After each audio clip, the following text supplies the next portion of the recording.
I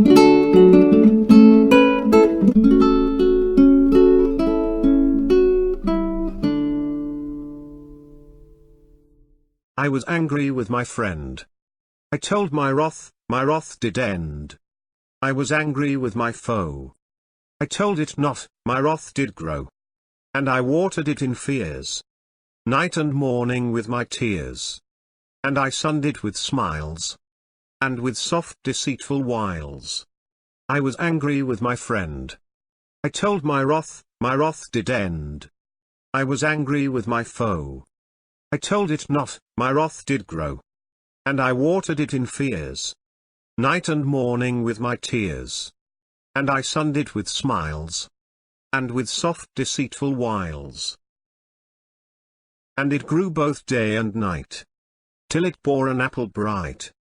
And my foe beheld it shine. And he knew that it was mine. And into my garden stole. When the night had veiled the pole.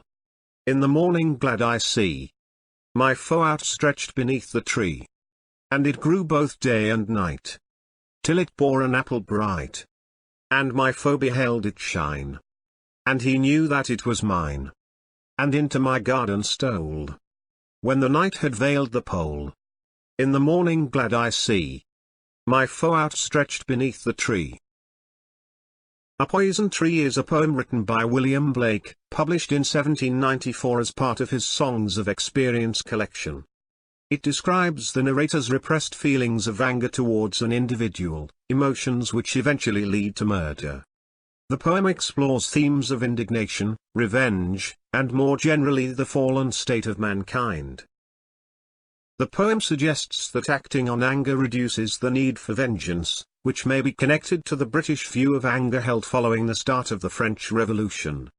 The revolutionary forces were commonly connected to the anger with opposing sheaves that the anger was either a motivating rationale or simply blinded an individual to reason. Blake, like Coleridge, believed that anger needed to be expressed, but both were wary of the type of emotion that, rather than guide, was able to seize control. Poisoning appears in many of Blake's poems. The poisoner of A Poison Tree is similar to Blake's Jehovah, Urizen, Satan, and Newton. Through poisoning an individual, the victim ingests part of the poisoner, as food, through reading, or other actions, as an inversion on the Eucharist. Through ingestion, the poisoned sense of reason of the poisoner is forced onto the poisoned. Thus, the death of the poisoned can be interpreted as a replacement of the poisoned's individuality.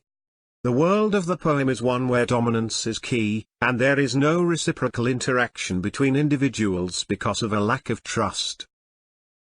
The poem, like others in Songs of Experience, reflects a uniquely Christian sense of alienation. As such, A Poison Tree appears to play off the Christian idea of self-denial, and it is possible that Blake is relying on Emanuel Swedenborg's theme of piety concealing malice, which ultimately alienates the individual from their true identity, and evil no longer appears to be evil. Blake's poem differs from Swedenborg's theory by containing an uncontrollable progression through actions that lead to the conclusion. The final murder is beyond the control of the narrator, and the poem reflects this by switching from past to the present tense. The poem's theme of duplicity and the inevitable conclusion is similar to the anonymous poem There Was a Man of Double Deed. The image of the tree appears in many of Blake's poems, and seems connected to his concept of the fall of man.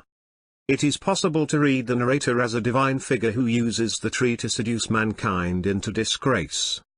The actual tree, described as a tree of mystery, appears again in the human abstract, and both trees are grown within the mind.